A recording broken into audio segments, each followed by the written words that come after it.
Muchas gracias, pastor, y feliz sábado para todos. Hoy está haciendo frío, ¿verdad? Pero lo bueno es que estamos todos apretaditos y el calor humano se transmite del uno al otro. Yo no tengo quien me transmita a mí, porque estoy aquí en la plataforma, pero el calor cristiano y el calor del Espíritu Santo se siente y se palpa en este lugar. Esta noche, como les anunciamos, vamos a estudiar el tema titulado La imagen de la bestia. En realidad es la parte número 2 del tema que comenzamos anoche, porque la imagen de la bestia se menciona en Apocalipsis 13 y el versículo 11 al 18. Pero antes de abrir la palabra del Señor, queremos hacer lo que siempre hacemos, y es pedir que el Espíritu Santo que inspiró la Biblia venga aquí a este lugar y nos explique las cosas que Él inspiró originalmente. Así que les invito a que junto conmigo inclinen sus rostros con reverencia y vamos a elevar una plegaria al Señor. Nuestro querido Padre, qué privilegio tan grande es el de llamarte Padre. Te damos gracias porque nos has permitido llegar al momento de comenzar las santas horas de tu sábado en tu casa de oración. No hay mejor lugar donde podamos estar que en tu casa. Gracias por ese privilegio. Y Padre, queremos pedir esta noche, en forma especial, que tu Espíritu Santo nos acompañe en nuestro estudio. Que tú abras mentes y corazones para recibir las semillas de la verdad. No solamente aquellos que se hayan reunido en este lugar, sino todos los que están viendo y escuchando a través del Internet. Te ruego especialmente por aquellas personas que desconocen estas cosas. Abre su corazón para que tengan la disposición de recibir tu mensaje. Te damos gracias, Padre, por el privilegio de acercarnos a tu trono y gracias por responder nuestra oración, porque te lo pedimos en el precioso nombre de tu Hijo, Cristo Jesús. Amén. Quiero recordarles que mañana, en el culto de las 11, vamos a trazar el tema ¿por qué resucitó Jesús el domingo?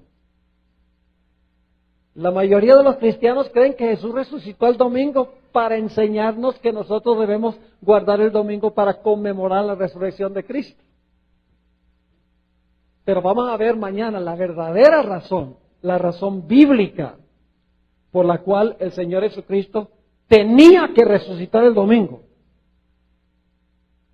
Tenía que resucitar, sí, tenía que resucitar el domingo. Pero no es por la razón que los cristianos creen, es por otra razón. Ahora, esta noche vamos a hablar de la imagen de la bestia. Pero antes de hablar de la imagen de la bestia, necesitamos repasar algunas cosas que hemos estudiado durante las últimas sesiones aquí. Ustedes recordarán que en Apocalipsis el capítulo 13 se mencionan dos bestias. Una bestia gobernó por 1260 años. Es la primera bestia de Apocalipsis 13. La Biblia dice que persiguió a los fieles hijos de Dios. Blasfemó el nombre de Dios. Pensó que podía cambiar el día de reposo de Dios, del sábado al domingo. Y la Biblia dice que gobernó por 1260 días, que son años. Pero al terminarse los 1260 años, esta bestia recibió ¿qué? Una herida de muerte. ¿Quién le suministró la herida de muerte? El poder civil de Francia se le volcó en contra. Y después de eso, aparecieron gobiernos democráticos por todas partes del mundo, zafándose del poder autoritario de esta bestia, la primera bestia. Y por un tiempo la profecía dice que después que esta bestia recibe su herida mortal, está convaleciendo, es decir, esta herida no está activa porque se le quitó la espada. La espada es el poder civil, la ayuda del poder civil para implementar y obligar a la gente a hacer lo que ella quiere. Por un tiempo, mientras está herida, está inactiva. Pero la Biblia nos dice que la herida de esta primera bestia se va a ¿qué? Se va a sanar.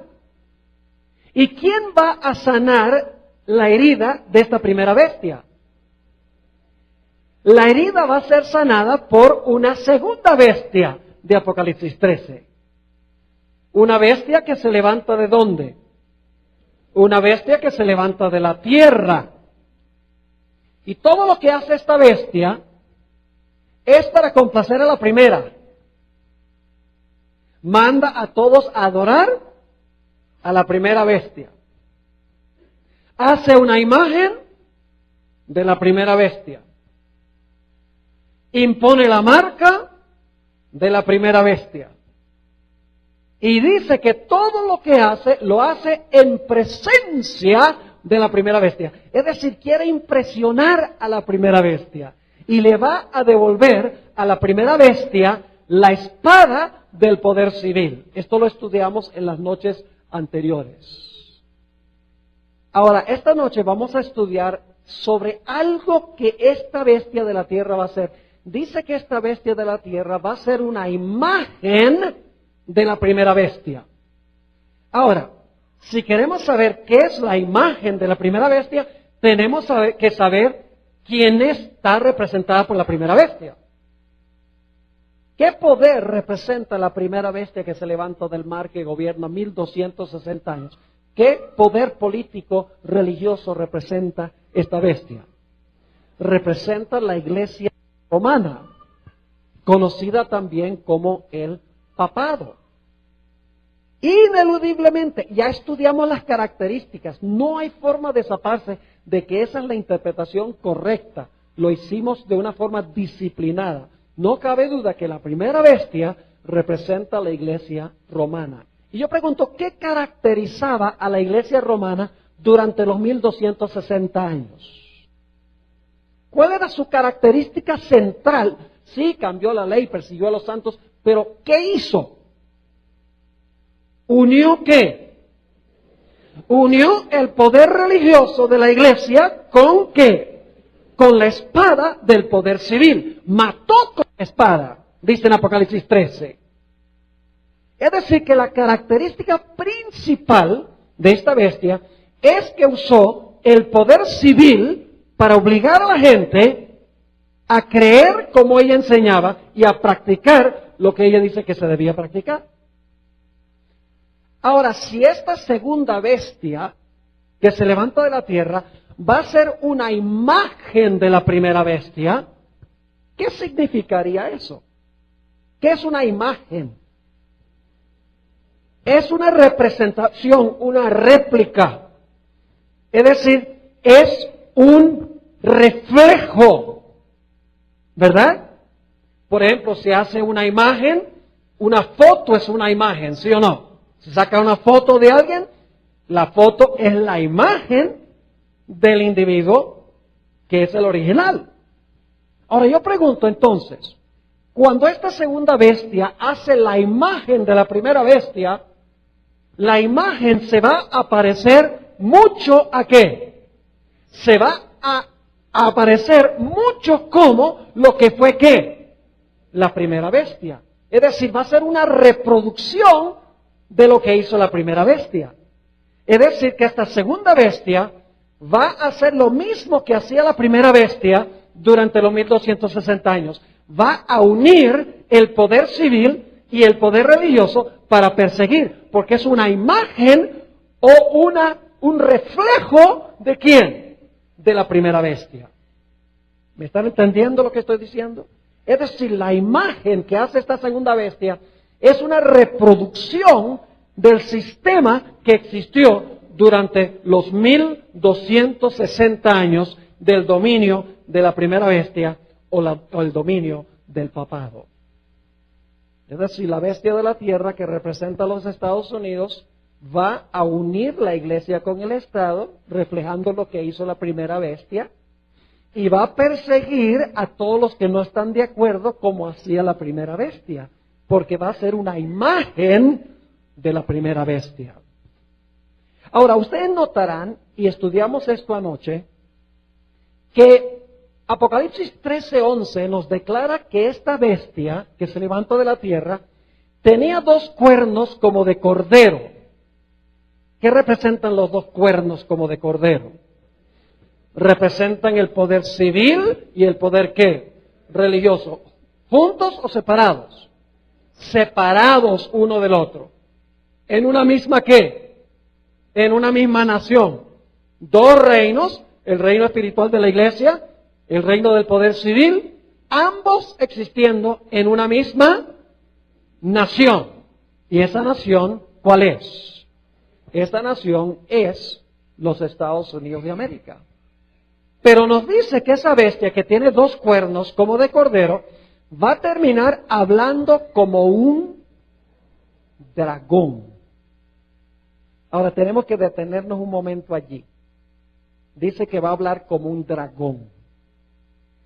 Ahora mi pregunta es esta: ¿qué representa el dragón?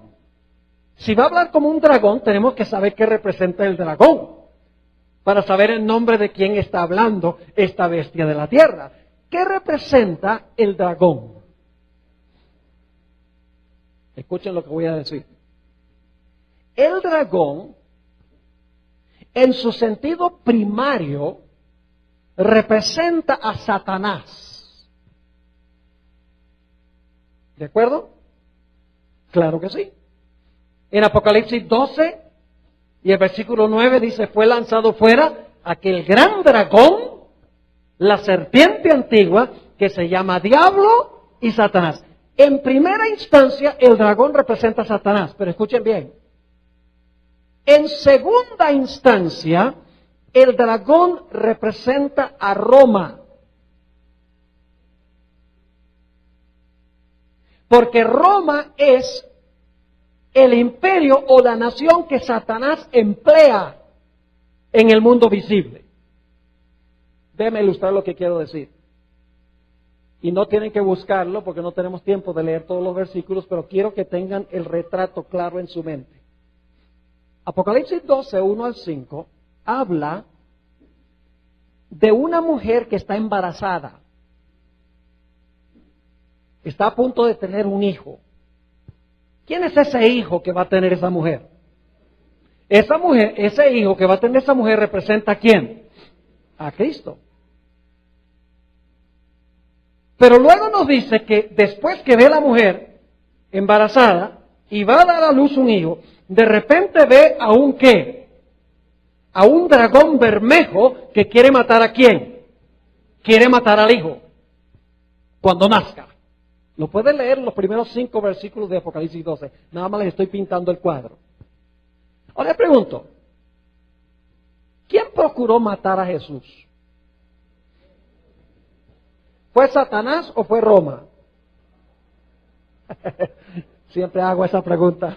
Pues se divide la gente y dice, Roma, Roma, oh, Satanás, Satanás. Fue Satanás a través de Roma. Es decir, el dragón representa a Satanás obrando a través de Roma. ¿Me están entendiendo? Y luego escuchen bien. Nos dice en Apocalipsis 12 que después que el niño creció y fue arrebatado a Dios y a su trono, es decir, habla de la ascensión de Jesús, dice que el dragón, ahora escuchen bien, en el versículo 6 de Apocalipsis 12, dice que el dragón persiguió a la mujer que había dado a luz al niño. ¿Y cuánto tiempo lo persiguió? Tiempo, tiempos y la mitad de un tiempo. Ahora yo pregunto, ¿quién persiguió a la iglesia durante los 1260 años? ¿Fue el dragón o fue el cuerno pequeño? Daniel 7 dice que fue el cuerno pequeño que persiguió por tiempos la mitad de un tiempo. Apocalipsis 12 dice que fue el dragón que persiguió por tiempo la mitad de un tiempo. Es decir, ¿quién está detrás del cuerno pequeño? Detrás del cuerno pequeño está Satanás.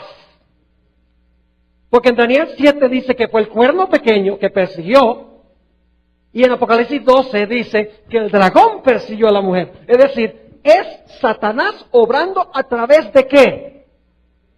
¿De cuál poder? De Roma. ¿Cuál Roma? De Roma papal. ¿Sí me están siguiendo o no? Satanás a través de Roma trata de matar al niño. Satanás a través de Roma trata de matar a la mujer. Y en Apocalipsis 13:11 dice que en el tiempo del fin, después que se sana la herida mortal, dice que la bestia de la tierra habla como un dragón. ¿Como quién habla esta nación? ¿Como quién? Satanás. ¿Y qué más? Satanás obrando a través de Roma. Porque en todas las etapas, Roma es el poder que está delante de Satanás. Satanás está detrás del telón. ¿Me están entendiendo? Es decir, el dragón a través de Roma trata de matar al niño. El dragón a través de Roma papal trata de matar a la iglesia fiel. Y Satanás a través de esta nación habla como un ¿qué? Como un dragón. Es decir, no solamente habla como Satanás, sino que habla como Roma. ¿Sí entendieron ese punto? Ahora, escuchen.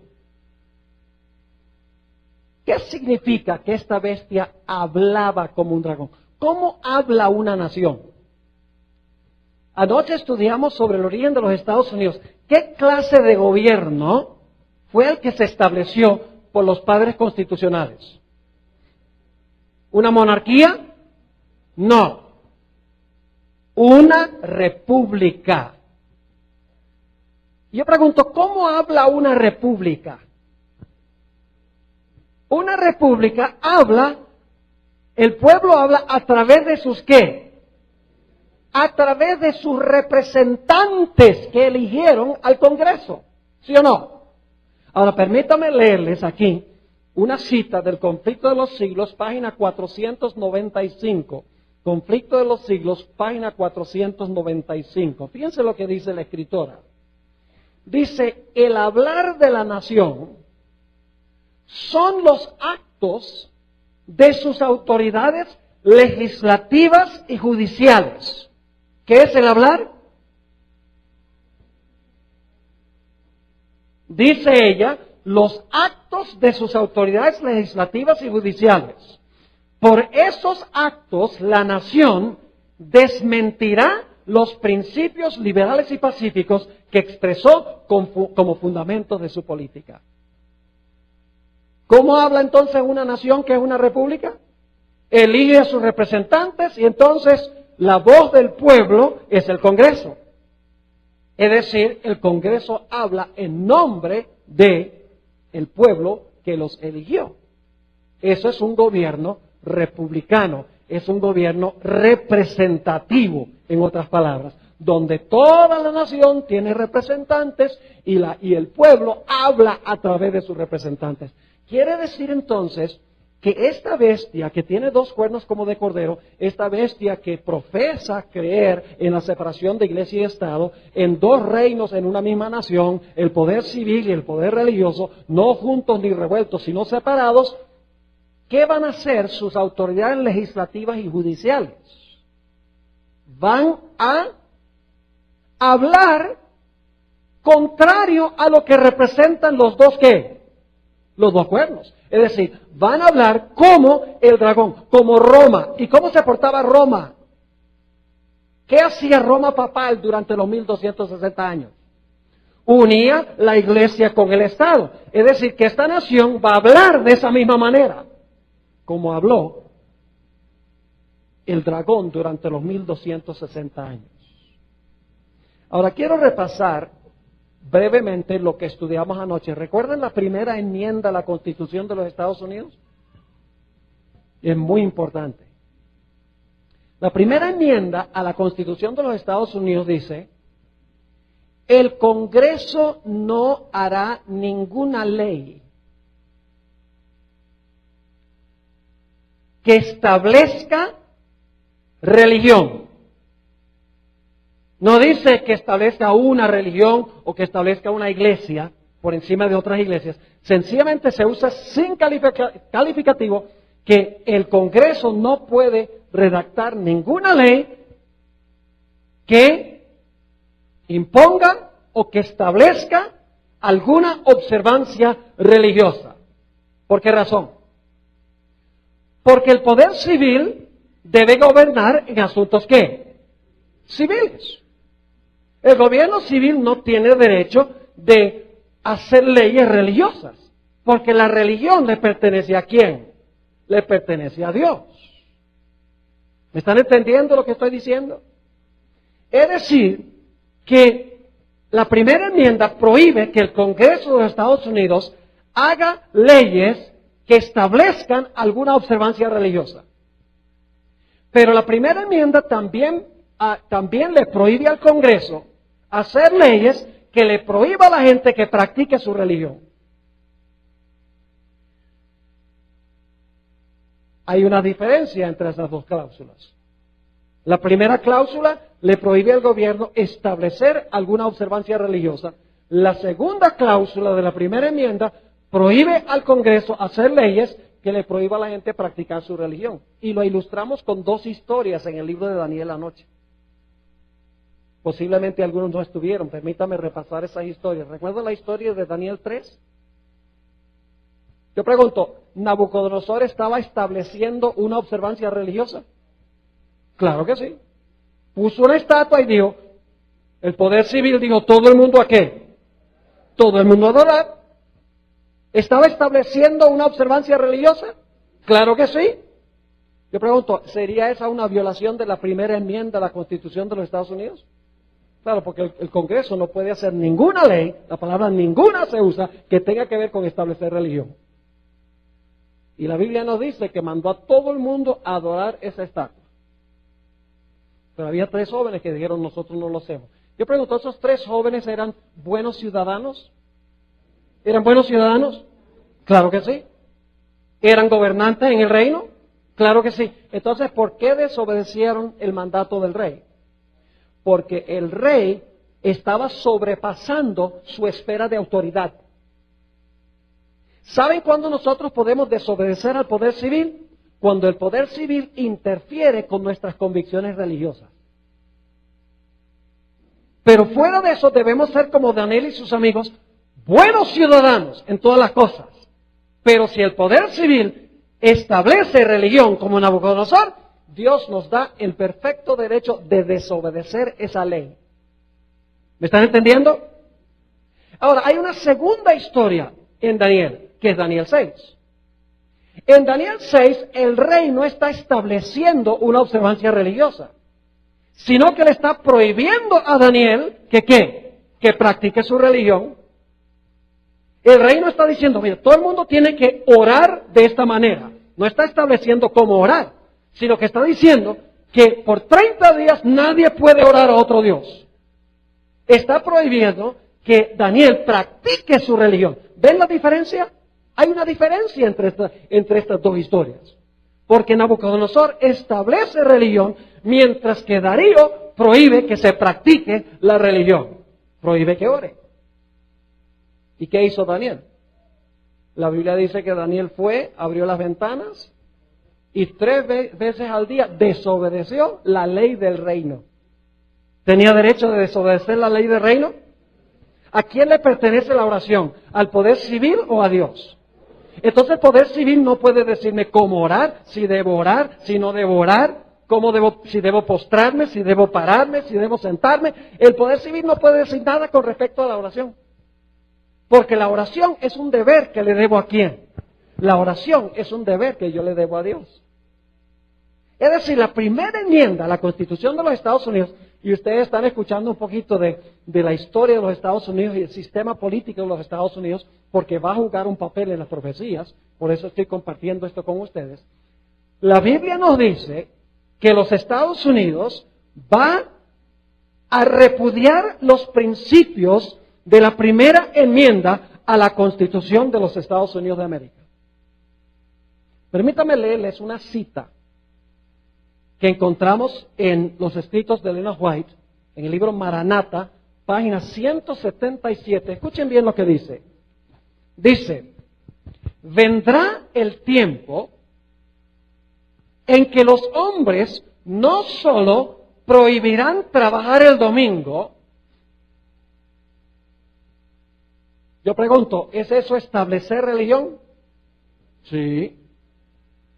Dice, vendrá el tiempo en que los hombres no solo prohibirán trabajar el domingo, sino que procurarán obligar a los hombres que trabajen el sábado. Yo pregunto, ¿la imposición del domingo como día de reposo por el poder civil es establecer una observancia religiosa? Claro que sí. El prohibir que alguien guarde el sábado es una violación de la primera enmienda que dice que el Congreso no puede hacer una ley que prohíba que usted practique su religión. Claro que sí. Y sin embargo la escritora dice claramente que vendrá el tiempo en que los hombres no solo prohibirán trabajar el domingo, sino que procurarán obligar a los hombres que trabajen el sábado. Y se les pedirá que renuncien el sábado y se suscriban al domingo, y si no lo hacen, se les exigirá que entreguen su libertad y su vida. Escuchen, la Biblia nos dice que durante los 1260 años, el cuerno pequeño o la bestia pensó que podía cambiar ¿qué cosa? La ley. ¿Y cuál fue ese cambio? El cambio fue primordialmente del día de reposo del sábado al domingo sin autoridad bíblica. Porque no hay ningún texto en la Biblia que diga que el día de reposo fue cambiado del sábado al domingo. Y la iglesia romana lo reconoce. Ellos dicen, nosotros fuimos los que cambiamos el día de reposo del sábado al domingo, no porque la Biblia lo dice, sino por la tradición eclesiástica.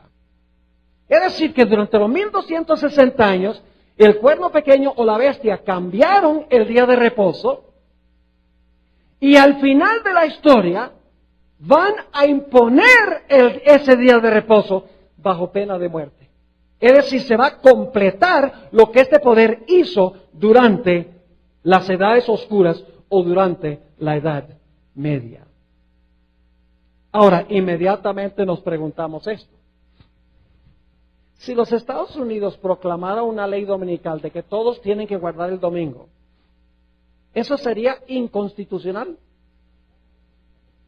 Cualquier niño de 4 años entendería que una ley dominical, establecer el domingo como día de reposo por una ley del Congreso, sería una violación de la primera enmienda que dice que el Congreso no puede establecer religión. Sería la prohibición de observar el sábado una violación de la primera enmienda de la Constitución de los Estados Unidos? Claro que sí, porque el Congreso no puede hacer ninguna ley o redactar ninguna ley que prohíba que usted practique su religión. Obviamente, este tipo de ley sería una ley inconstitucional. Cualquiera lo puede entender. Porque establecer el domingo es una violación de la primera enmienda que dice que no puede establecer religión, y la prohibición del sábado es una violación donde dice que el Congreso no puede hacer leyes que la gente practique su religión. Clarito.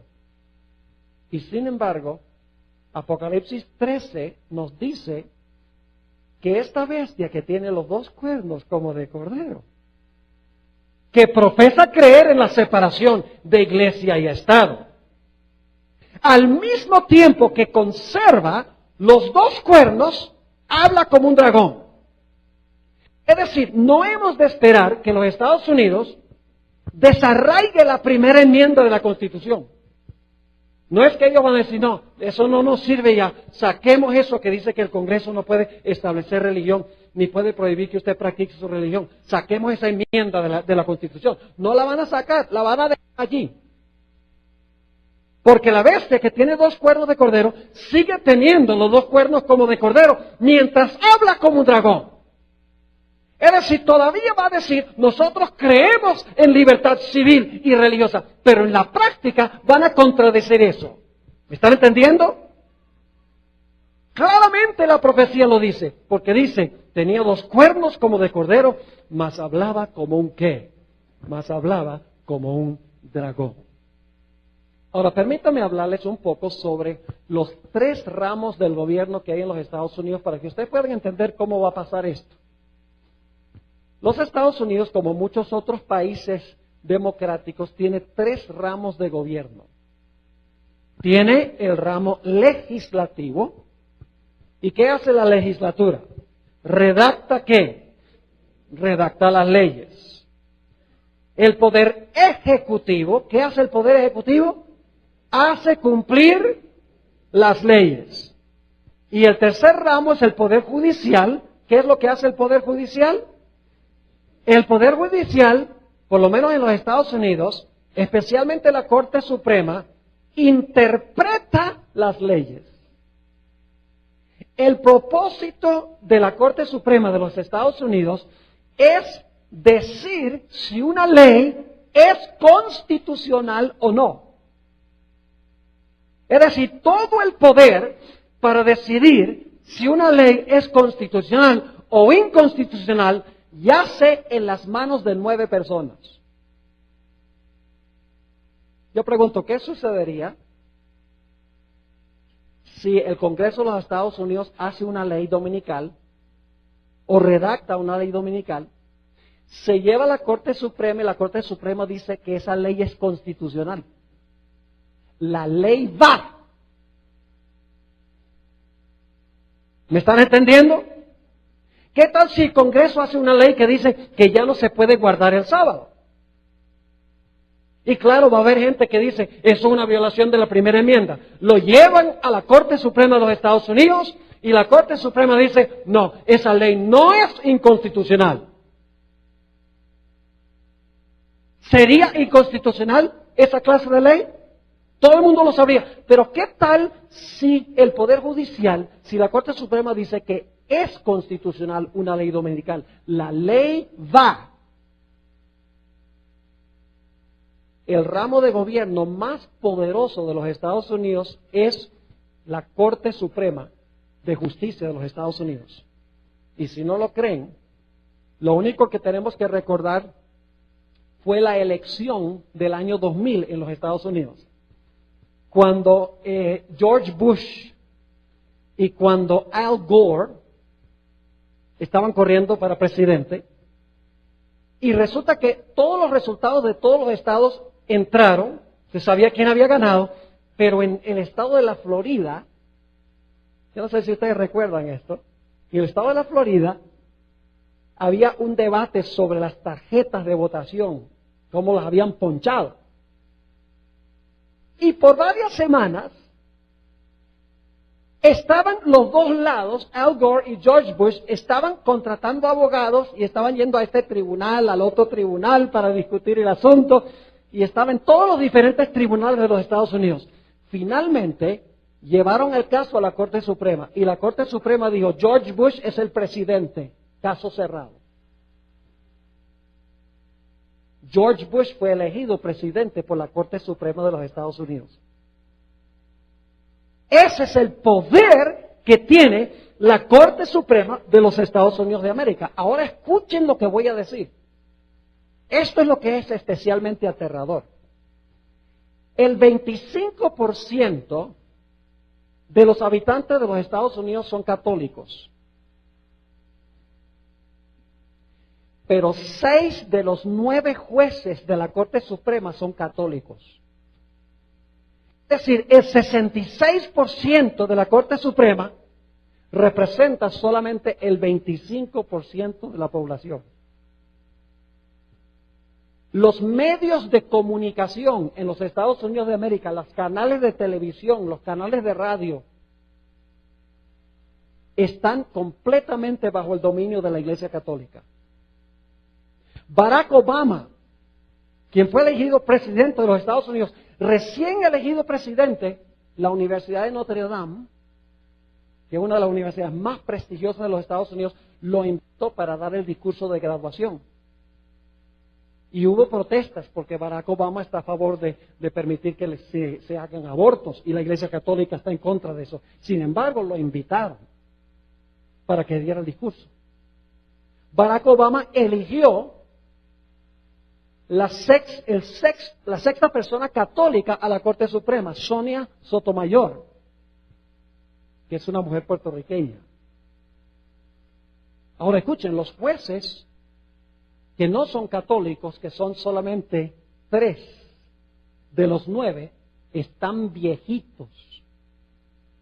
Varios están convaleciendo, están al punto de morir. ¿Podrían ustedes imaginarse una Corte Suprema con 7, 8 o 9 católicos? Ahora, no me entiendan mal. El pastor está diciendo que los católicos son malos. No. Lo que estoy diciendo es que esto representa un peligro grandísimo cuando nosotros tomamos en cuenta la historia y la filosofía de la Iglesia romana, de usar el poder civil para implementar sus enseñanzas y sus prácticas. Permítame leerles una cita de Elena White. Esto está en una fuente que se llama Review and Herald, es una revista. Escuchen lo que ella dice. Los cristianos no se dan cuenta que cuando un gobierno protestante sacrifica los principios que la han hecho una nación libre e independiente y por medio de medidas legislativas introducen a la Constitución principios que propaguen las falsedades y los engaños papales, escuchen ahora lo que dice, están sumiendo al país en los horrores romanos de las edades oscuras. Y algunos dicen, pastor, ese panorama es alarmista. Porque estos jueces católicos en la Corte Suprema, ellos son patriotas. Sí, pero en la Iglesia Católica su primera alianza se la deben a la Iglesia, no al poder civil. Noten esta cita en el Conflicto de los Siglos, página 637. Aquí Elena White dice lo siguiente: la Iglesia Católica Romana, con todas sus ramificaciones en el mundo entero, forma una vasta organización bajo el control de la sede papal y destinada a servir los intereses de ésta. Instruye a sus millones de adeptos en todos los países del globo para que se consideren obligados a obedecer al Papa.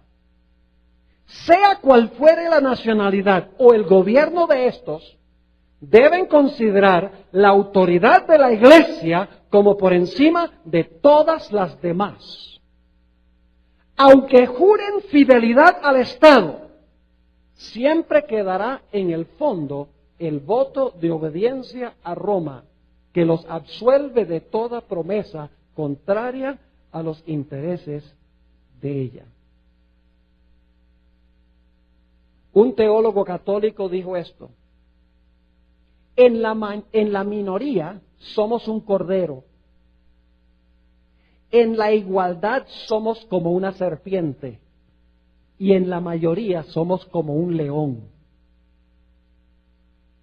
Eso debe indicarnos algo. Y la gente dice, pero pastor, la Iglesia romana, mire, no pareciera que tuviera esos planes de implementar un sistema como en la Edad Media de persecución contra aquellos que no están de acuerdo con la Iglesia. Conflicto de los siglos 628 nos dice: forma parte de la política romana asumir el carácter que le permita realizar mejor sus fines. Ahora escuchen esto. Pero bajo la apariencia variable del camaleón, oculta el veneno invariable de la serpiente. Escuchen lo que voy a decir. La iglesia romana es en realidad un estado con fachada religiosa. La fachada religiosa es la que le pone al público. Pero detrás del telón maniobra políticamente con los gobiernos del mundo para recuperar el poder que perdió. Y las profecías dicen que va a recuperar su poder. Y todo el mundo se va a maravillar en pos de la bestia. Y aunque no lo crean, va a pasar. No porque lo digo yo, sino porque lo dice la Sagrada Escritura. Permítame leerles otra cita. Dicho sea de paso, cuando Elena G. de White escribió estas cosas, todo el mundo estaba diciendo que el papado estaba muerto. ¿Saben por qué? Porque en 1870, lo que yo voy a leer fue escrito en 1888, pero en 1870 se le dio una segunda herida mortal al papado. Víctor Emanuel III, el emperador de Italia, confiscó todos los estados papales. Yo no sé si ustedes saben lo que eran los estados papales. Italia se componía de un montón de mini países que se llamaban los estados papales. Y Víctor Emanuel III confiscó todos esos estados papales y unió a Italia. Es decir, hizo de Italia una nación. Y en protesta, los papas, 3 papas, Pío IX, Pío X y Pío XI, se encerraron en el Vaticano por 59 años en protesta porque le habían quitado los estados papales. Y todo el mundo decía, mire, ningún país en Europa quiere nada con el papado, nadie está ayudando al papado. Su poder está liquidado, pero en el contexto en que todos estaban diciendo que la herida mortal era permanente y que no iba a recuperarse de su herida mortal, Elena White escribió cosas como las que voy a leer ahora. Contrario a la corriente de su época, porque estaba siguiendo lo que dice la Biblia. Dice, cuando la tierra que el Señor levantó para darle refugio a su pueblo, para que pudieran adorarle conforme a los dictados de sus propias conciencias. La tierra sobre la cual Dios ha colocado por largos años el escudo de la omnipotencia. La tierra que Dios ha favorecido, haciéndola depositaria de la religión pura de Cristo. Cuando dicha tierra, está hablando de los Estados Unidos, cuando dicha tierra, por medio de sus legisladores, la voz del pueblo, por medio de los legisladores, repudie los principios del protestantismo. ¿Y saben cuáles son los principios del protestantismo? Libertad civil y libertad religiosa. Separación entre iglesia y Estado. Sigue diciendo. Cuando repudie los principios del protestantismo y apoye la apostasía romana que procuró alterar la ley de Dios, entonces se revelará la obra final del hombre de pecado. Los protestantes le brindarán toda su influencia y apoyo al papado. Los Estados Unidos es un país primordialmente protestante, ¿sí o no? Fue fundado por protestantes. Tiene una historia muy diferente que la historia de Latinoamérica. Latinoamérica fue colonizado por los españoles. Los Estados Unidos fue establecido por protestantes. Y no venían a saquear, sino que venían a establecerse en un lugar donde pudieran tener libertad de conciencia. Los españoles vinieron a saquear.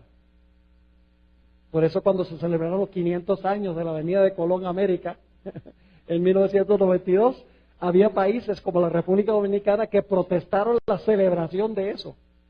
Porque dijeron, ¿qué tenemos para celebrar? ¿Se llevaron todo el oro a España? Y mataron montones de los indígenas, obligándolos a hacerse cristianos. Fue muy diferente la historia de los Estados Unidos. Fue una nación establecida por protestantes que en su constitucionalidad dijeron va a haber una separación de iglesia y Estado. Anoche estudiamos eso, que era radicalmente diferente que Europa en la Edad Media. porque seguía los principios del protestantismo. Sigue diciendo ella. Los protestantes le brindarán toda su influencia y apoyo al papado. Por un acto nacional. ¿Qué es un acto nacional? Es cuando el Congreso hace ¿qué cosa? Redacta una ley. Por un acto nacional. Impondrán la observancia del falso sábado, y ahora escuchen la terminología, y le darán vida y vigor. Si hay que darle vida y vigor es porque ¿qué? Porque ahora no tiene vida y vigor. ¿Porque tiene qué? ¿Qué tiene ahora? Una herida mortal. Por un acto nacional, impondrán la observancia del falso sábado y le darán vida y vigor a la fe corrupta de Roma. Y así revivirán. Usted no puede revivir lo que no estuvo muerto. Dice, revivirán su tiranía y su opresión de la conciencia. Entonces será tiempo para que Dios obre con gran poder para vindicar su verdad. En los Estados Unidos de América se va a hacer una imagen de lo que existió durante los 1260 años.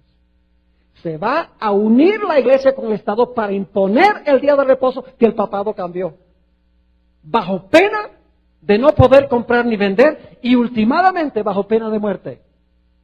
Y algunos dicen, pastor, eso nunca va a pasar. Acuérdense de mí cuando esté pasando. Porque va a pasar. Porque eso es lo que dicen las profecías bíblicas.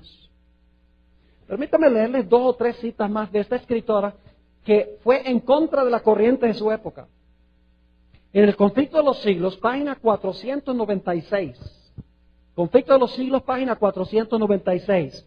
Dice ella, para que los Estados Unidos formen una imagen de la bestia, para que los Estados Unidos formen una imagen de la bestia, escuchen bien, el poder religioso debe dominar de tal manera el gobierno civil que la autoridad del Estado sea empleada también por la iglesia para cumplir sus propios fines.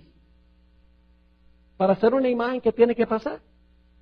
Lo que tiene que pasar es que la iglesia tiene que tomar dominio ¿sobre qué? Sobre el poder civil. Yo pregunto, ¿es eso lo que pasó con Jesús? ¿Sí? ¿La iglesia apóstata se unió con el poder civil para acabar con Jesús? Claro que sí. ¿Eso es lo que pasó durante la Edad Media? ¿La iglesia usó el poder de la espada para perseguir a los que no estaban de acuerdo con ella? ¿Sí o no? Ahora, si se va a hacer una imagen de eso, significa que en los Estados Unidos va a pasar lo mismo, porque es un reflejo de eso. Fíjense qué más dice en la página 638. Dice, Roma se ha propuesto a restablecer su poder. ¿Qué significa restablecer? Usted no puede restablecer lo que ya no estaba establecido una vez. Dice ella, Roma se ha propuesto a restablecer su poder y a recuperar la supremacía que perdió. Y luego dice esto, establezcase en los Estados Unidos el principio de que la iglesia puede emplear o controlar el poder del Estado, que las leyes civiles puedan hacer obligatorias las observancias religiosas. En una palabra, que la autoridad de la iglesia con la del Estado debe dominar las conciencias y el triunfo de Roma queda asegurado en la gran república de la América del Norte. En otra cita, y hay varias en el libro El Conflicto de los Siglos, en la página 498 dice, cuando las iglesias principales de los Estados Unidos, uniéndose en puntos comunes de doctrina, influyan sobre el Estado para que impongan los decretos e instituciones de ellas, entonces la América del Norte protestante habrá formado una imagen de la jerarquía romana y la inflicción de penas civiles contra los disidentes vendrá de por sí sola. ¿Cuántos países del mundo van a seguir el ejemplo de los Estados Unidos? Bueno, usted sabe que dice en Apocalipsis, y todo Colombia se maravilló en pos de la bestia.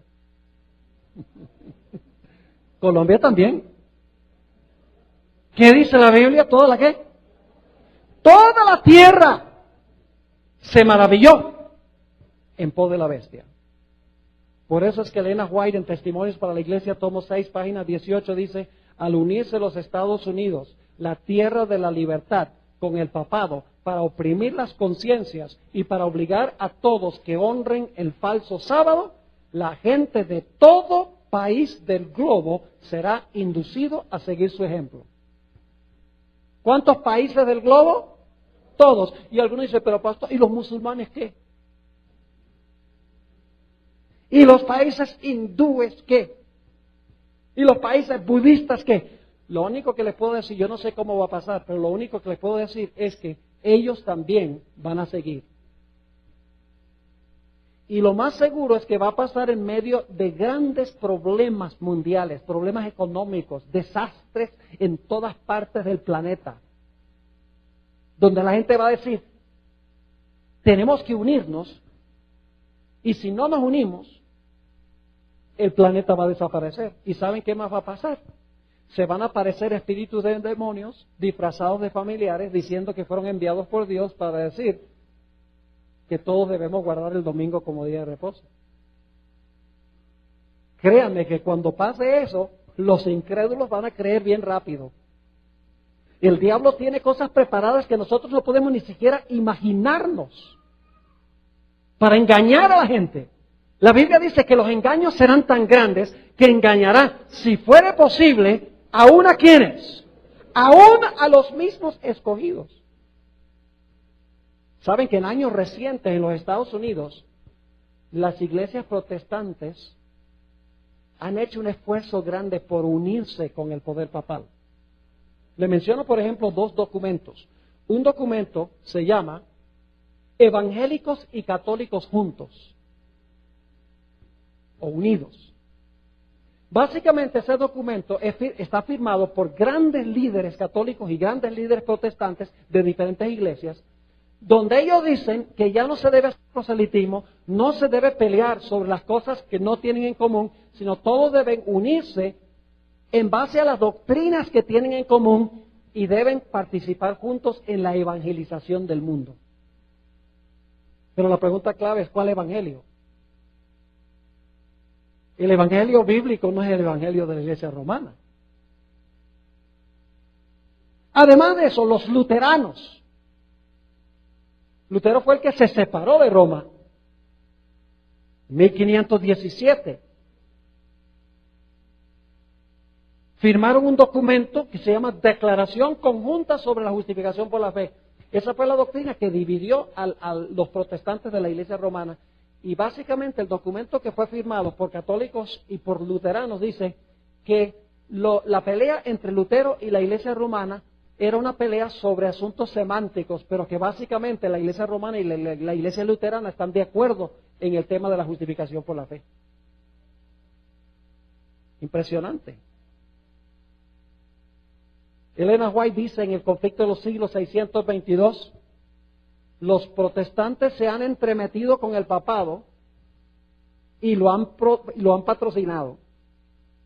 Ahora escuchen bien, han hecho transigencias y concesiones que sorprenden a los mismos papistas y les resultan incomprensibles. La misma Iglesia Católica, no podemos creer que los protestantes hayan cedido tanto.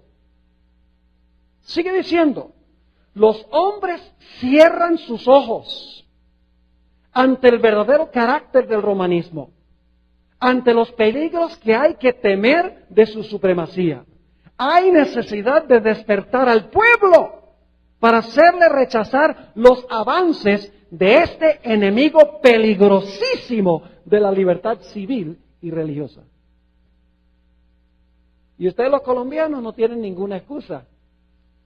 Especialmente los viejitos que vivieron durante el tiempo de la violencia. Porque ustedes lo palparon aquí, en carne y sangre. En ciertas regiones de Colombia era peor. Por ejemplo, en Santander, el área de Bucaramanga, esa área por allá, la persecución contra los protestantes fue terrible. Murieron miles de personas, apoyados por la Iglesia romana. Y estamos hablando del siglo XX, no estamos hablando de la Edad Media. Ya se demuestra de lo que es capaz esta iglesia. Ahora, déjeme explicar de nuevo. ¿Estoy hablando yo de todas las personas que están dentro de este sistema? No. Yo creo que la mayoría del verdadero pueblo de Dios está en la Iglesia Católica. La mayoría de los hijos sinceros de Dios, que aman a Dios y Dios los acepta como sus hijos, están en la Iglesia Católica. Lo único es que no conocen esto. Y la Biblia dice que cuando lo conozcan, van a escuchar el llamado que dice, salid de ella, pueblo mío. Como pasó con los fieles judíos.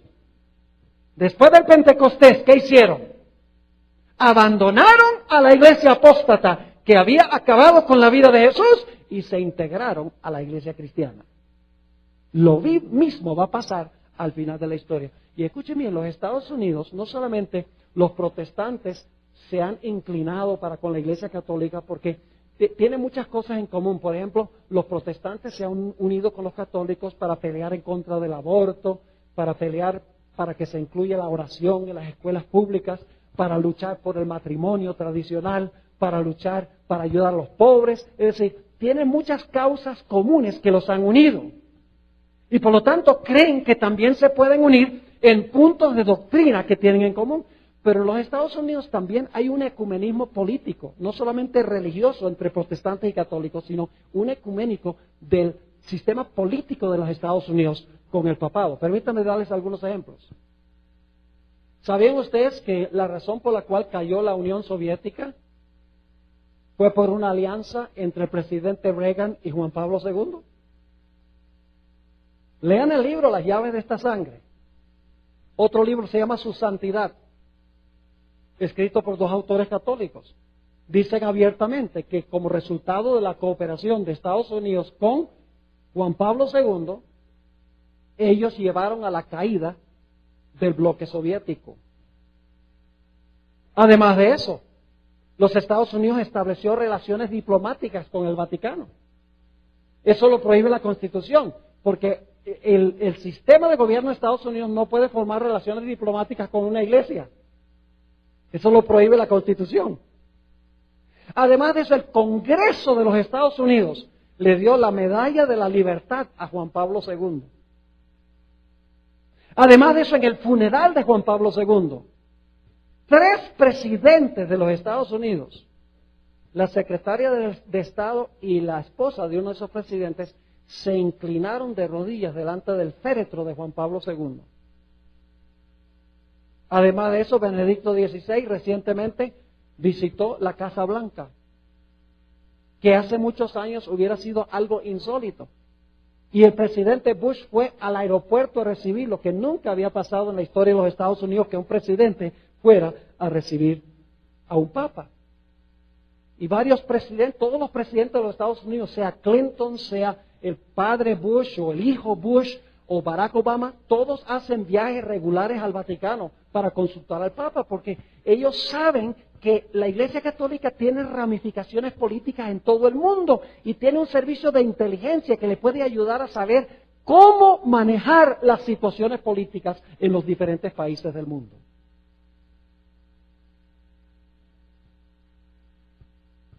Poncio Pilato nos enseña una gran lección. ¿Recuerdan ustedes por qué Poncio Pilato entregó a la muerte a un hombre inocente? Por 2 razones. Número 1, porque tenía temor de ¿qué? De perder su puesto político. Y número 2, porque los líderes religiosos lo exigieron, hicieron un escándalo. Escuchen lo que dice Elena White sobre lo que va a pasar en los últimos días. Testimonios para la Iglesia, tomo 4, página 451, dice: a fin de asegurarse la popularidad y el apoyo, es decir, votos. Los legisladores cederán a la exigencia por una ley dominical. ¿Por qué van a ceder los legisladores? Por asegurarse la popularidad y el apoyo. ¿Eso fue lo que hizo Poncio Pilato? Exactamente lo mismo. Dice también ella, en la Review and Herald, diciembre 24, 1889, los ministros de las varias denominaciones están actuando por subterfugio, es decir, por debajo de cuerdas, trazando planes de gran importancia para el pueblo de Dios. Y el objetivo de esta maniobra secreta es ganar el apoyo popular para la imposición del domingo como día sagrado. Si los ministros, escuchen bien, si los ministros pueden convencer al pueblo que favorezcan una ley dominical, ¿quiénes son los que quieren la ley dominical? ¿Quiénes eran los que querían la muerte de Cristo? Y no estoy diciendo que todos los pastores de todas las iglesias son apóstatas. Tal vez la mayoría de los pastores tampoco conocen lo que estamos estudiando aquí. ¿Saben por qué razón? El diablo es de verdad un diablo. No hay iglesia en el mundo que interprete las profecías como lo hemos hecho aquí durante esta semana. ¿Sabe cómo interpreta la Iglesia Católica esta profecía del anticristo, de la abominación asoladora, del hombre pecado? Ellos dicen, esas profecías se cumplieron por allá en el Antiguo Testamento con un personaje que se llamaba Antíoco Epífanes. Por lo tanto, no tiene nada que ver con nosotros. Y los protestantes dicen, no, ese asunto, ese anticristo es un personaje malvado que se va a levantar después del rapto de la iglesia.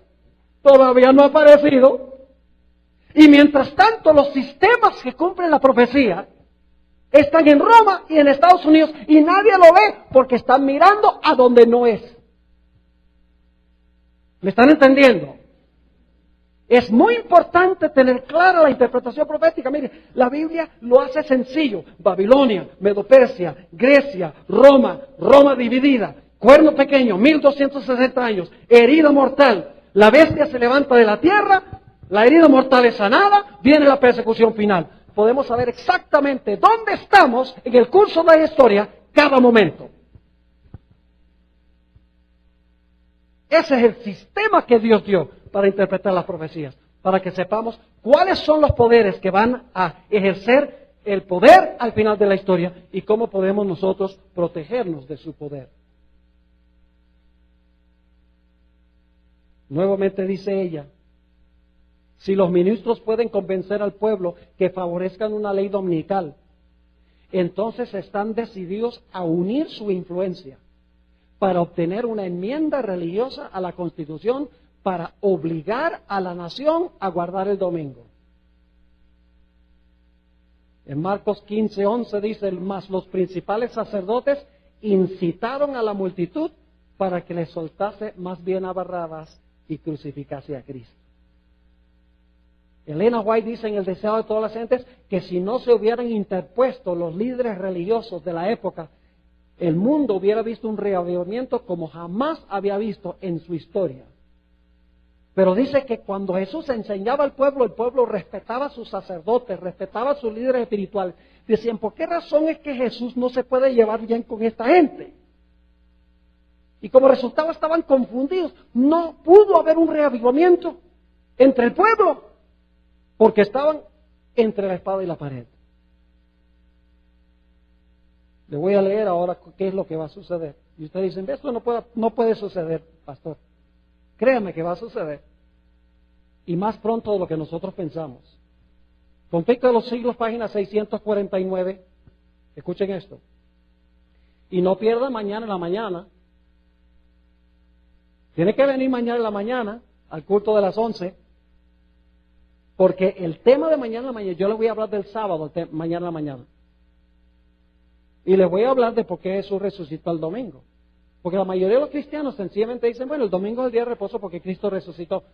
Pero la resurrección de Cristo no santificó nunca el domingo. Hay otro motivo por el cual Jesús tenía que resucitar el domingo. Y yo le voy a decir mañana por qué. Ahora, fíjense lo que dice ella. Los que honran el sábado de la Biblia serán denunciados como enemigos de la ley y el orden. Imagínense ustedes, los adventistas del séptimo día hemos enseñado que Dios espera que guardemos la ley. Y enseñamos que la ley de Dios todavía está vigente. Imagínense, dice aquí que van a ser denunciados como enemigos de la ley y el orden. Como quebrantadores de las restricciones morales de la sociedad. Y por lo tanto causantes de anarquía y corrupción que atraen sobre la tierra los altos juicios de Dios.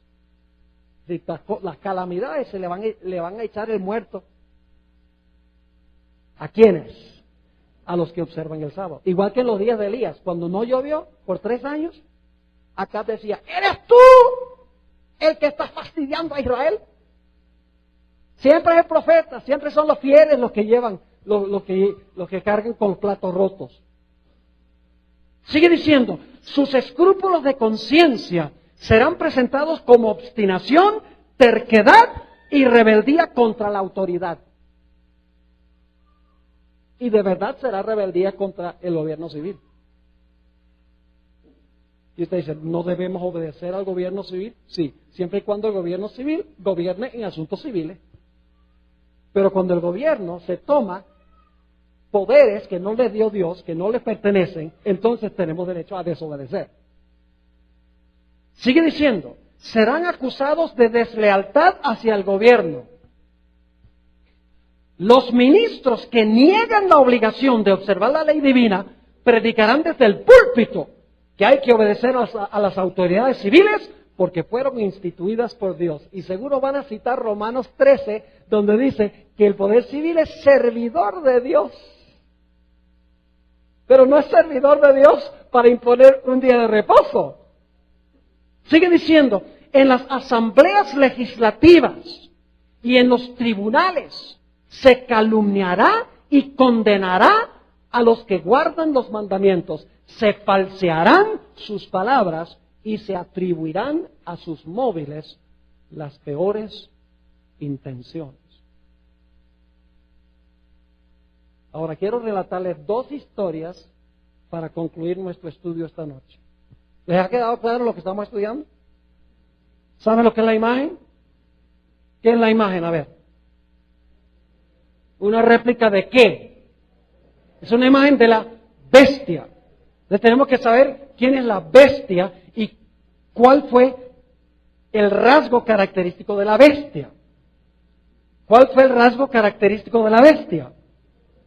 La iglesia usó el poder civil para perseguir a los que no estaban de acuerdo con la iglesia. Entonces, ¿qué es la imagen? Es cuando la bestia de la tierra una en la iglesia y el Estado para perseguir a los que no están de acuerdo con la iglesia. Es un reflejo, es una imagen. Quiero relatarles 2 historias para terminar. La primera se encuentra en Apocalipsis 17. Apocalipsis 17, en realidad, no tengo tiempo de trazar todo este capítulo porque es complejo.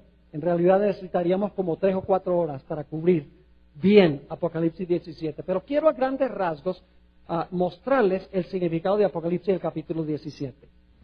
Ahí se habla de una gran ramera.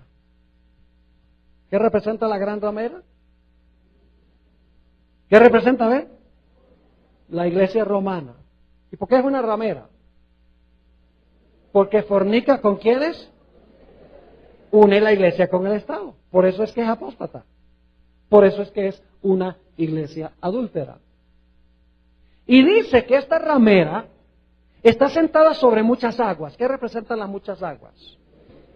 Muchedumbres, naciones, lenguas y pueblos. ¿Qué significa el hecho de que está sentada sobre ellas? Significa que las ¿qué? Que las gobierna.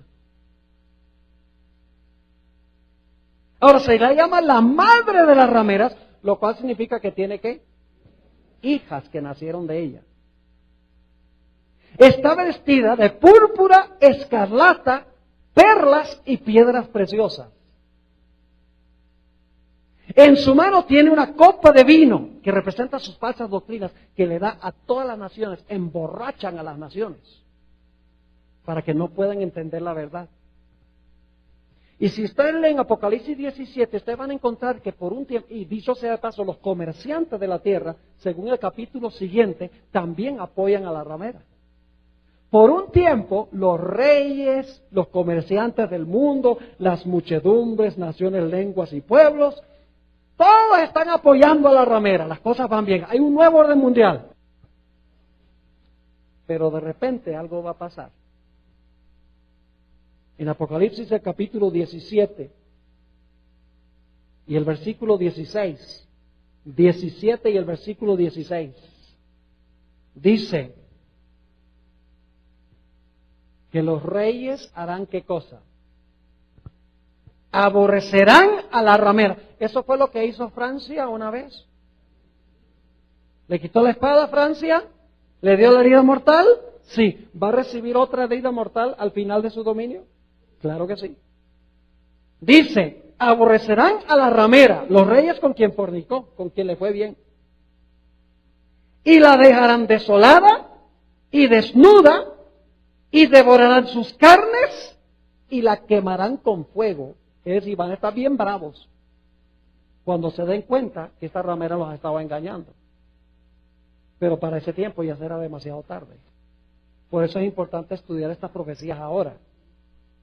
Ahora quiero leerles la descripción que da Elena G. de White de este momento cuando las muchedumbres se vuelquen en contra de la ramera, como pasó en Francia. Pero esta es la herida mortal final, de la cual no se va a sanar. Ahora escuchen cómo describe ella esto. Conflicto de los siglos, páginas 713 y 14. Los hombres ven que fueron engañados. Cuando Dios muestra su ley en el cielo, como dice en el Salmo 50, los cielos declararán tu justicia. Los hombres ven que fueron engañados. Se acusan unos a otros de haberse arrastrado mutuamente a la destrucción, pero todos concuerdan para abrumar a los ministros con la más amarga condenación. ¿A quiénes van a aborrecer los habitantes de la tierra? Escuchen bien, es una cosa seria ser un ministro. Yo podría pararme aquí, podría contarles historias y ponerlos a reír. Pero Dios me llamó no para ser un comediante, sino para ser un predicador. Un predicador de la palabra. Hoy en día mucho de lo que pasa en la iglesia es entretenimiento. Y Dios no quiere que sea así. Escuchen lo que sigue diciendo. Los pastores infieles profetizaron cosas lisonjeras. Indujeron a sus oyentes a menospreciar la ley de Dios. No estamos bajo la ley, sino que estamos ¿qué? Bajo la gracia. Y mira, no tienes que dejar de adulterar, nada más ven y confiésate. Trivializa el pecado. Dice, indujeron a sus oyentes a menospreciar la ley de Dios y a perseguir a los que querían santificarla. Ahora, en su desesperación, estos maestros confiesan ante el mundo su obra de engaño. A eso va a llegar. Y ahora escuchen, las multitudes se llenan de furor. ¿Contra quién estaba furiosa las muchedumbres antes de esto? Contra el pueblo de Dios. Ahora, ¿contra quién están bravos? Contra los ministros. Dice, las multitudes se llenan de furor. Estamos perdidos, exclaman. Y vosotros sois causa de nuestra perdición. Y se vuelven contra los falsos pastores. Precisamente aquellos que más los admiraban en otros tiempos pronunciarán contra ellos las más terribles maldiciones. Por eso, mire, cuando yo predico, yo le digo, hay gente que se pone brava conmigo. Y yo lo siento mucho, de que hay gente que se pone brava conmigo. Debe ponerse brava con la palabra del Señor. Porque eso es lo que yo predico. Pero, ¿sabe lo que me consuela? Y es el hecho de que yo no me hice pastor para ganar un concurso de popularidad. Yo llegué a ser pastor y le prometí a Dios que iba a predicar la verdad. porque la verdad os libertará. Sigue diciendo, precisamente aquellos que más los admiraban en otros tiempos, pronunciarán contra ellos las más terribles maldiciones. Las manos mismas que los coronaron con laureles se levantarán para aniquilarlos. Las espadas que debían servir para destruir al pueblo de Dios se emplean ahora para matar a sus enemigos. Por todas partes hay luchas y derramamiento de sangre. Lo mismo que pasó en la Revolución Francesa cuando funcionaba la guillotina y chorreaba la sangre por las calles de París. La última historia que quiero compartir con ustedes es la historia que encontramos en el libro de Esther. Interesante esta historia. Había un hombre malévolo llamado Amán.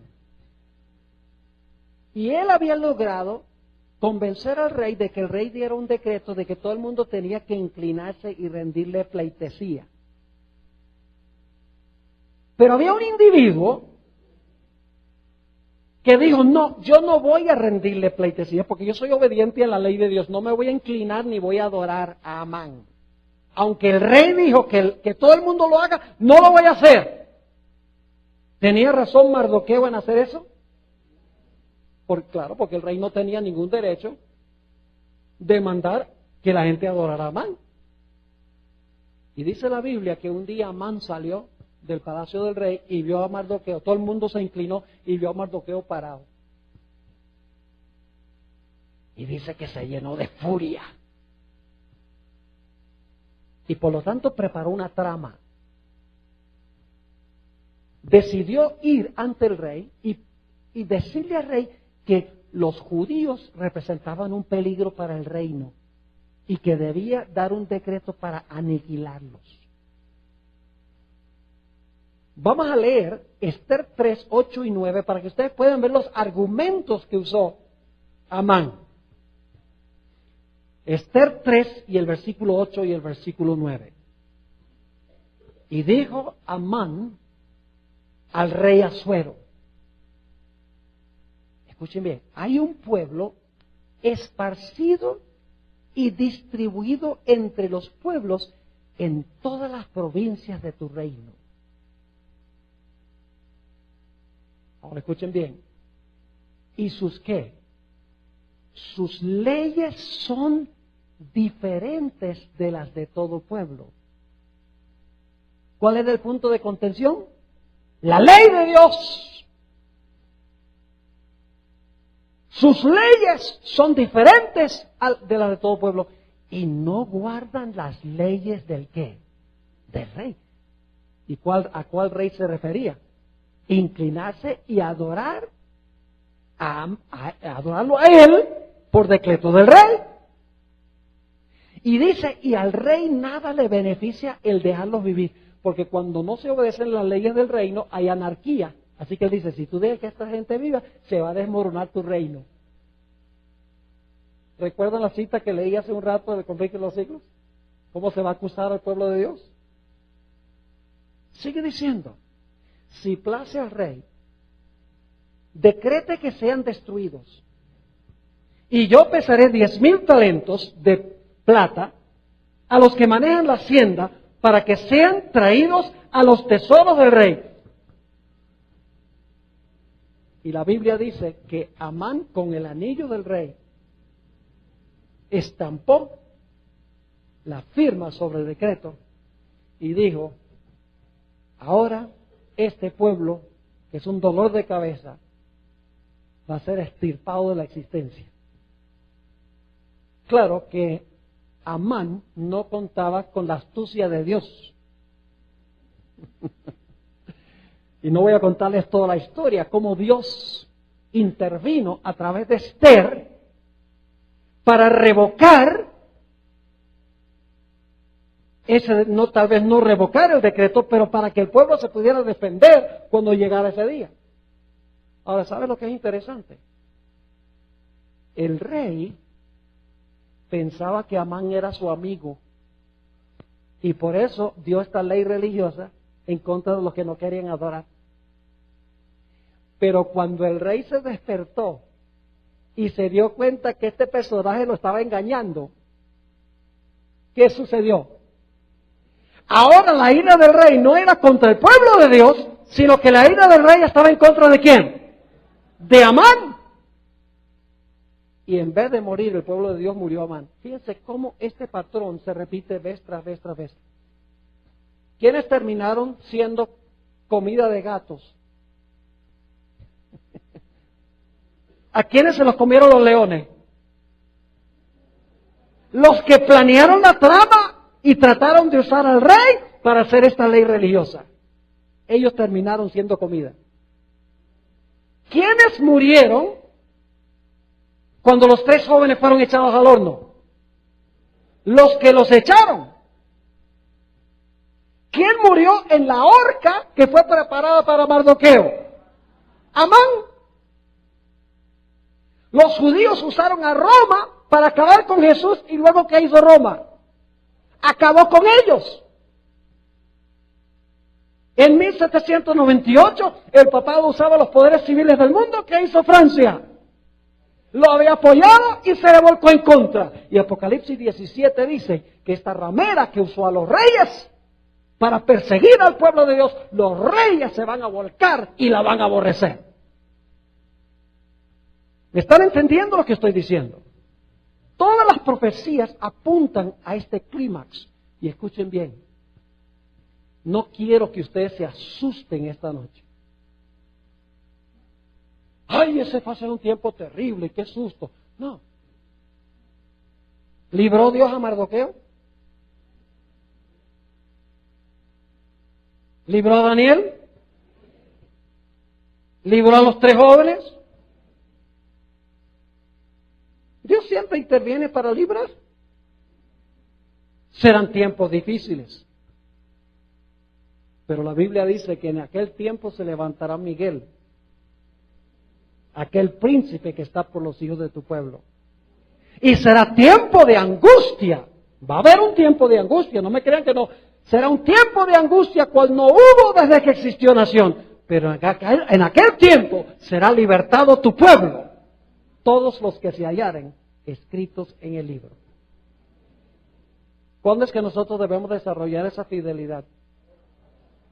Si no, pastor, cuando llegue ese momento Dios hace como un roble.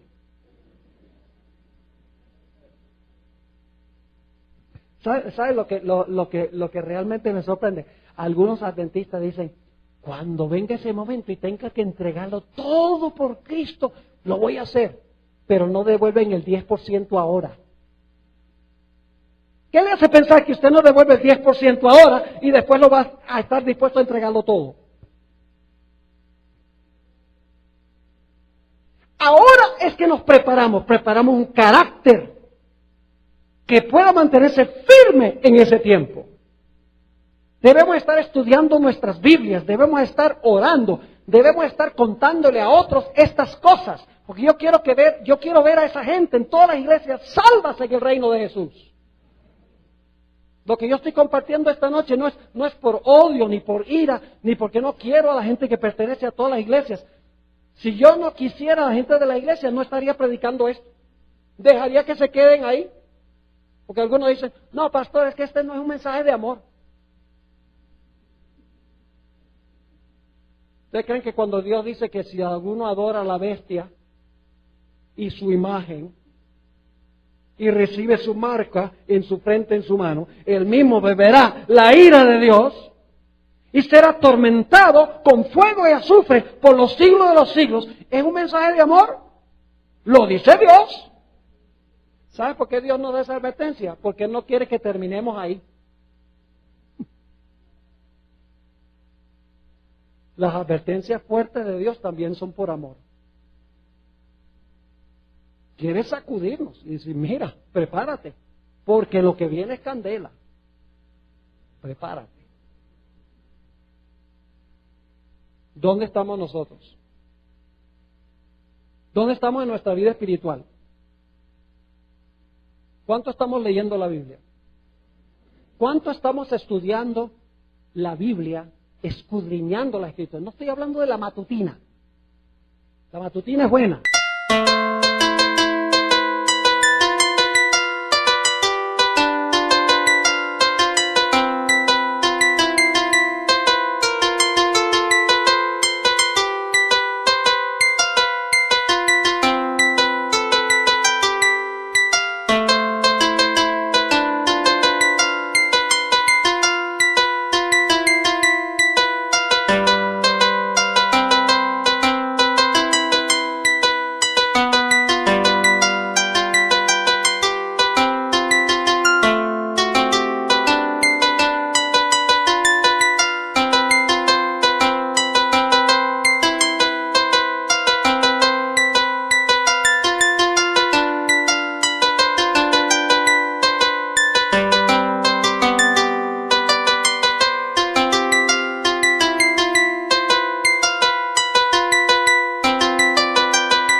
pero es una merienda. Eso es como comerse un buñuelo. Lo que necesitamos es plato fuerte. Arroz, frijoles, patacones, aguacate. Algo que de verdad alimente. Necesitamos meternos en las Sagradas Escrituras. Pesado. Y debemos ser gente de oración. No estoy hablando de la oración que hacemos en la mesa. Padre, bendice esta comida. Amén. Estoy hablando de una oración donde luchamos con Dios. Por horas, si es necesario. Y debemos estar testificando a otros y debemos ser fieles en la iglesia. Debemos ser fieles en nuestra asistencia a la iglesia. No debemos abandonar la congregación como algunos tienen por costumbre. ¿Están escuchando lo que están viendo por internet?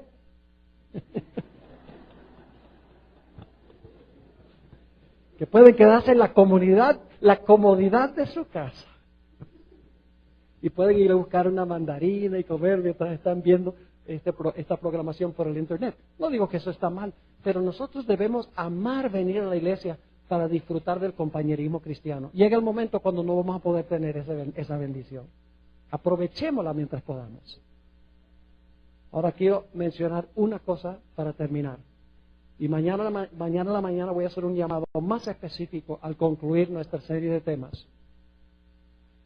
En Apocalipsis, el capítulo 18, y los primeros 5 versículos dice que Babilonia ha caído. Babilonia son estos sistemas de los cuales hemos hablado. Representa la bestia y representa la bestia que se levanta de la tierra, representa la imagen de la bestia. Eso es Babilonia.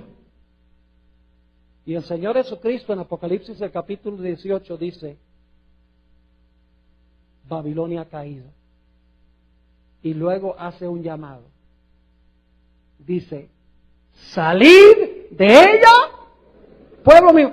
¿Dios tiene pueblo en Babilonia? Si Dios no tiene pueblo en Babilonia, ¿por qué dice, sal de Babilonia mi pueblo? Por eso digo, la mayoría del pueblo de Dios verdadero está en estas organizaciones religiosas que desconocen esto. El verdadero pueblo de Dios en su mayoría está allá. Lo único que está haciendo es esperando que nosotros compartamos este mensaje con ellos. Si me permiten una ilustración para terminar. Algunas personas me han dicho, pastor, estos mensajes lo que hacen es espantar a la gente y enojar a la gente. Permítame contarle un par de historias. Una bíblica y también un par de historias que yo he tenido en mi iglesia. ¿Ustedes recuerdan el sermón que predicó Esteban? En Hechos 7. Oye, si ustedes leen eso, al final de ese sermón dice, ustedes mataron a Jesús. Y dice la Biblia que los corazones de Dios rugían de ira y crujían los dientes, porque Esteban había predicado un mensaje tan fuerte. ¿Y saben ustedes quién especialmente estaba bien bravo? Saulo de Tarso. ¿No hubiera sido mejor que Esteban predicara un sermón más blandito? Yo pregunto, ¿valió la pena que hubiera predicado Esteban ese sermón? ¿Valió la pena? Claro que sí. Porque ¿saben por qué? Porque después que él predicó el sermón, estaban los judíos furiosos con él, y especialmente Saulo de Tarso estaba furioso con Esteban. Pero el Espíritu de Profecía dice que Saulo de Tarso sabía que Esteban sabía que tenían razón. Y para callar su conciencia se fue por allá a perseguir a la iglesia de Damasco. Y el Señor le dijo, nada de eso, para el suelo vas tú. Y se oyó una voz que decía al cielo, Saulo, Saulo, ¿por qué me persigues? Y Saulo dice, bueno, ¿quién eres tú? Para que yo sepa a quién estoy persiguiendo. Yo soy Jesús de Nazaret. ¿A quién tú estás persiguiendo? El que persigue al pueblo de Dios persigue a Jesús. Y Saulo de Tarso llegó a ser el gran apóstol Pablo como resultado del sermón de Esteban, que lo enojó al comienzo, pero que luego aceptó. Yo tengo 2 damas en mi iglesia que pasó lo mismo. Prediqué una serie evangelística sobre Génesis. una dama que se crió en un convento con monjas, cuando yo prediqué el tema sobre la bestia. Hasta ese momento era todo sonrisas. Pero cuando yo prediqué ese sermón, dejó de asistir a la iglesia. Y cuando venía de vez en cuando, si las miradas mataran, no hubiera alcanzado a llegar a Bogotá. Furiosa. No quería verme ni en retrato. Y algunos miembros de la iglesia me decían, pastor, ¿no ve? Por hablar tan fuerte, mire, la espantó. Y yo le dije, de nomás. Está enojada, pero la verdad le va a llegar al corazón, no se preocupe. Toma tiempo. Para hacer una larga historia corta, esta mujer ahora es directora del departamento de primario de la escuela sabática. Se bautizó y es adventista. Y no solo eso, saben que me escribió una tarjetita. Esto fue solamente hace 3 meses, pidiéndome perdón por todas las miradas feas que me dio. Dice, pastor, usted tenía toda la razón. Yo sabía que era la verdad, pero no quería aceptarla. ¿Valió la pena haber predicado tan fuerte? Claro que sí. Otra dama en mi iglesia, directora del departamento de Kinder, le pasó lo mismo. Prediqué estos sermones sobre la bestia, la imagen de la bestia, y aunque siguió asistiendo, su esposo era dentista, no me miraba con buenos ojos. Cuando me veía viniendo se iba por otra avenida o por otra parte, para no tener que encontrarse conmigo. Pero luego vino un evangelista a la ciudad donde yo vivo, predicó una serie de temas, ella asistió y aceptó el mensaje adventista. Y se bautizó y ahora dirige el departamento de Kinder de la escuela sabática en mi iglesia. ¿Valió la pena haber predicado la verdad? Claro que sí. Al principio puede ser que la gente se enoje, pero una vez que pueden ir a la Biblia y pueden estudiar y reflexionar y permitir que el Espíritu Santo procese la información, finalmente se doblegan y se entregan al Señor y llegan a ser grandes campeones de la verdad de Dios. Lloro al Señor de que nosotros los adventistas nos pongamos serios con el Señor. Pongamos nuestra vida espiritual en orden. Y aquellos que no son adventistas, que han estado escuchando las cosas pasmantes de las cuales hemos hablado, que posiblemente no las han escuchado nunca en su vida, que Dios, a través de su Espíritu Santo, les dé la valentía de aceptar el llamado del Señor, de salir de Babilonia para integrarse al pueblo de Dios. Eso he estado orando durante esta semana. Y mañana en la mañana vamos a hacer un llamado un poco más específico. Por favor, no falten mañana en la mañana porque lo que vamos a hablar es de suprema importancia. Oremos. Padre, hemos estudiado esta noche cosas solemnes, sorprendentes, pero es la verdad como se encuentra en tu santo libro. Padre, en primer lugar quiero pedirte por los miembros adventistas que se encuentran reunidos aquí, que están también viendo a través del internet. Te ruego, Señor, que tú nos despiertes de nuestro letargo laudicense, que nos calientes, que podamos amar tu santo libro, que podamos amar hablar contigo en oración, que sintamos ese celo por compartir tu mensaje con un mundo que perece.